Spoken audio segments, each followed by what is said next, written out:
The man on stage was the biggest rock star in the world. But that night he broke protocol. He stopped the show. And in front of 10,000 people, he dropped to his knees. Why? Because in the front row, there was a crying child. Memphis, Tennessee. July 1975. The Mid-South Coliseum was packed. Every seat filled. The air thick with anticipation. Elvis Presley was performing his comeback tour. The king had returned. His white jumpsuit caught every spotlight. Diamonds sparkled across his chest. His voice filled the arena like thunder. He was singing, "Can't Help Falling in Love." The crowd swayed. Lighters flickered. Women screamed. Men stood in awe. This was Elvis at his peak. This was everything they came for. But then something happened that nobody expected. Elvis stopped mid-verse. The band kept playing for 3 more beats, then stuttered to silence. The microphone hung loose in his hand. His eyes fixed on something in the front row. Security guards tensed. The audience held its breath. What was happening? Was he sick? Was something wrong? 10,000 people watched as Elvis Presley walked to the edge of the stage. He didn't say a word. He just looked down. And then, slowly, he knelt. If you want to understand what happened next, subscribe now. Because what follows is the most unforgettable moment in rock and roll history. The boy's name was Michael. He was 8 years old. Cerebral palsy had stolen his ability to walk, but it hadn't touched his love for music. His mother had saved for 6 months to buy front-row tickets. She'd written letters to Elvis's management, begging for a chance to bring her son. She explained that Michael listened to Elvis records every single day. That he memorized every lyric. That he told her, again and again, "Mama, if I could just see Elvis once, I'd be happy forever." The letters were never answered. But she bought the tickets anyway. That afternoon, they'd arrived at the Coliseum 4 hours early. Michael's wheelchair was positioned right against the barrier. His mother stood beside him, one hand on his shoulder. He wore his Sunday best, a white shirt, a clip-on tie that looked like the ones Elvis wore. In his lap, he clutched a homemade sign. "Elvis, you're my hero." When the lights went down and the band started playing, Michael's whole body trembled with excitement. His mother watched tears stream down his face before Elvis even appeared on stage. And when the king finally emerged through clouds of stage smoke, Michael screamed with a voice that seemed too big for his small frame. "Elvis! Elvis!" But Elvis couldn't hear him. Not over 10,000 other voices. Not over the drums and the guitars and the deafening roar of the crowd. Michael kept screaming anyway. He waved his sign. He reached his arms toward the stage.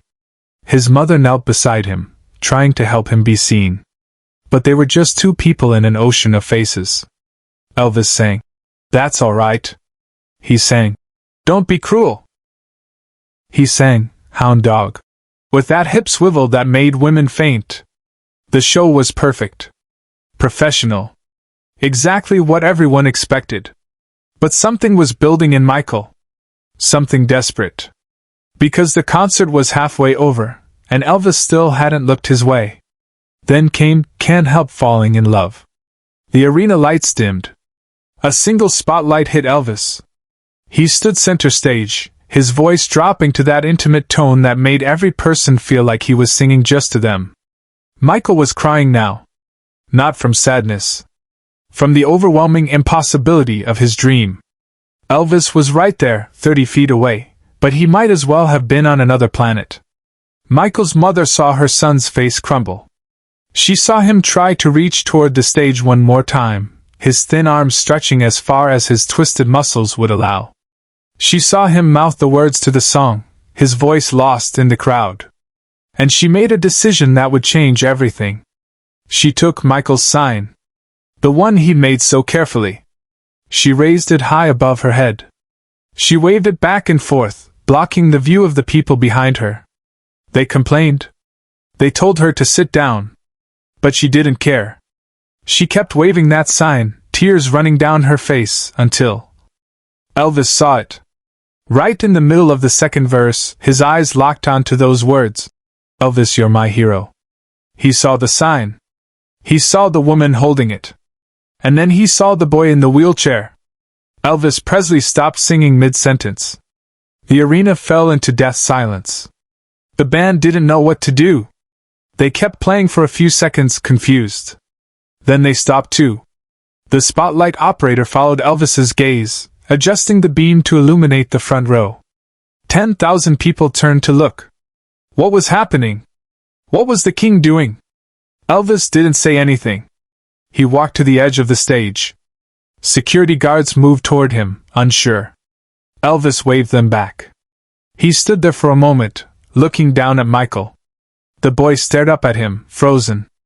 Unable to believe what was happening. Unable to process that Elvis Presley was looking directly at him. Then Elvis did something nobody expected. He handed his microphone to a band member. He sat down on the edge of the stage. He swung his legs over. And he dropped down into the crowd. Security scrambled. The crowd gasped. Cameras flashed. But Elvis paid them no attention. He walked straight through the front row, people parting like water, until he stood directly in front of Michael's wheelchair. Michael couldn't speak. Couldn't move. Could barely breathe. Elvis Presley was standing right in front of him. Real. Close enough to touch. Elvis knelt down. Slowly. Carefully. Until he was at eye level with the boy. He reached out and gently took Michael's trembling hand. "Hey, little man," Elvis said softly. His voice was quiet enough that only Michael and his mother could hear. "What's your name?" Michael's mouth moved but no sound came out. His mother answered for him, her voice breaking. "His name is Michael. He's your biggest fan, Mr. Presley." Elvis smiled. That famous smile that had lit up a million magazine covers. But this time it was different. Intimate. Real. He squeezed Michael's hand. "Michael," Elvis repeated. "That's a strong name. You know what, Michael? I think you and I need to sing a song together. Would you like that?" Michael nodded so hard his whole body shook. Elvis stood up. He turned to his security chief and said something. The man looked shocked but nodded. Then Elvis looked back at Michael. "Come on up with me, son." The arena erupted. Backstage, Elvis's team was moving with a determination that shocked everyone around them. What happened next had never been done before. Never even been considered. Security guards worked together to lift Michael's wheelchair and all over the barrier. They carried him to the stage steps. Elvis was already there, waiting. He helped guide the wheelchair as they lifted it onto the stage itself. The band members stood in stunned silence. This wasn't in the show plan. This wasn't rehearsed. This was pure Elvis, doing what Elvis did best, breaking every rule for what felt right. Once Michael was positioned center stage, Elvis retrieved his microphone. He knelt beside the wheelchair. He put one hand on Michael's shoulder. With his other hand, he held the microphone between them. "Ladies and gentlemen," Elvis announced, his voice now amplified across the entire arena. "This is my friend Michael. And he and I are going to finish this song together." The crowd went absolutely wild. 10,000 people on their feet. Applause that shook the building. Michael sat frozen in his wheelchair, unable to process what was happening. His mother stood in the front row, both hands covering her mouth, tears streaming down her face. Elvis started singing again. "Take my hand." His voice was gentle now. Tender. He looked at Michael and nodded encouragingly. Michael tried to sing. His voice came out as barely a whisper. But Elvis lowered the microphone toward him, amplifying that tiny voice. "Take my whole life too." Michael sang, and the entire arena heard him. Elvis's eyes were glistening. He continued, his voice wrapping around Michael's, supporting it. "For I can't help falling in love with you." Subscribe right now. Because what's about to happen will break your heart in the most beautiful way. As they sang together, something magical happened. The entire audience began to join in. 10,000 voices singing as one. But all eyes were on that little boy in the wheelchair, and the king who had brought him on stage. Michael's voice grew stronger. Not louder, his physical limitations wouldn't allow that, but more confident. More real. He sang every word he'd memorized from those records played 1,000 times in his bedroom. When they reached the final note, Elvis held it long and deep. Michael held it too, his small voice underneath Elvis's like a heartbeat. As the song ended, the arena exploded with applause that didn't stop. 1 minute. 2 minutes. 3. People were crying. Screaming. Standing on their chairs. This wasn't just a concert anymore. This was something else entirely. Elvis reached into his pocket. He pulled out a blue silk scarf, one of his signature scarves that women fought over at every show. But instead of tossing it into the crowd like he usually did, he carefully tied it around Michael's neck. Then he did something more. He unpinned one of the jeweled eagles from his jumpsuit. The costume designers backstage would later say that pin was worth over $5,000. Elvis didn't hesitate. He pinned it to Michael's shirt. "You keep this, Michael," Elvis said, still kneeling beside him. "Whenever you feel like giving up, you look at this and remember tonight. Remember that you sang with the king. And that means you're royalty too." Michael managed to speak for the first time. 3 words, barely audible even with the microphone nearby. "Thank you, Elvis." Elvis pulled the boy into a gentle hug. The arena exploded again. Cameras flashed like lightning. This moment would be on the front page of every newspaper in America the next morning. But here's the incredible part of this story. The part that nobody expected. After security helped Michael back to his seat, after Elvis returned to the stage and finished his show, after the lights came up and the crowd began to file out, something changed. Not just for Michael. For Elvis. Backstage, Elvis refused to leave. He sat in his dressing room, still in his sweat-soaked jumpsuit, and he cried. His entourage didn't know what to do. They'd seen Elvis emotional before, but this was different. This was deep. Raw. "Get that boy and his mother back here," Elvis finally said. "Right now." Security brought them backstage. Michael's mother was shaking, overwhelmed. Michael sat in his wheelchair, clutching that jeweled pin like it was the most precious thing in the world. Elvis knelt down again. He talked to Michael for almost an hour. Asked about his life, his dreams, what he wanted to be when he grew up. He learned that Michael wanted to be a music teacher.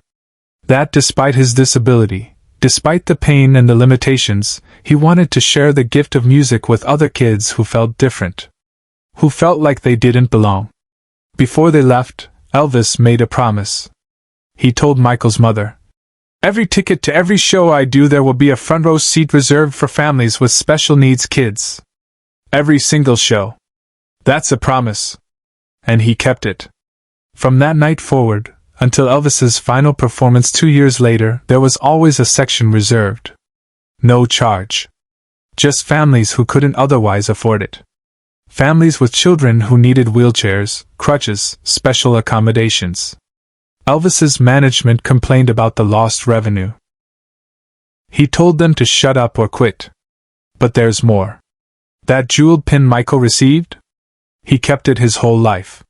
When Michael turned 18, he did become a music teacher. He worked at a school for children with disabilities. And on the wall of his classroom, in a glass case, was that pin. Next to it, a photo of that night. The photo of Elvis kneeling beside his wheelchair, both of them singing into the same microphone. Michael would tell every student the same story. He'd point to that photo and say, "This is what I learned from Elvis Presley. It doesn't matter how famous you are, how important you think you are. What matters is this. When you see someone who needs you to stop everything and kneel down to their level, you do it. Every time. No exceptions." Michael taught music for 37 years. Thousands of students passed through his classroom. Many of them had disabilities. Many had been told they'd never amount to anything. Many had been made to feel invisible. Michael made sure every single one of them felt seen. When Michael passed away in 2021 at the age of 54, his funeral was attended by hundreds of former students. Every one of them wore a blue scarf around their neck just like the one Elvis had given Michael. and pinned to each scarf was a replica of that jeweled eagle. Michael had them made. One for every student he'd ever taught. To remind them that they were royalty too. The story made national news. Reporters interviewed Michael's former students. They all said the same thing. Mr. Michael had taught them to sing, yes. But more than that, he'd taught them that their worth wasn't determined by what their bodies could or couldn't do. It was determined by the size of their hearts. And he'd learned that lesson from Elvis Presley on a summer night in 1975. Share this video. Subscribe to the channel. Make sure this story lives forever. Here's what most people don't know about that night in Memphis. After the show ended, after Michael and his mother went home, Elvis sat alone in his dressing room for hours. His manager finally came in and asked him what was wrong. Elvis looked up, tears still in his eyes, and said something that his manager would remember for the rest of his life. "You know what I realized tonight? All these years, all these shows, all these people screaming my name, I thought that was what mattered. But it's not. What matters is that little boy's face. That's why we're here. That's why any of this matters." 3 weeks later, Elvis had that jeweled pin replicated. He made 100 of them. And at every show for the rest of his career, he gave them away to children in wheelchairs, on crutches, with special needs. Each one inscribed on the back with the same words. "You are royalty too." EP. That night in Memphis changed Elvis Presley. And through Michael, it changed thousands of other lives. The lesson was simple but profound. True greatness isn't measured by how many people worship you from afar. It's measured by your willingness to kneel down and meet someone exactly where they are. Subscribe. Share this story. Keep Elvis's legacy alive.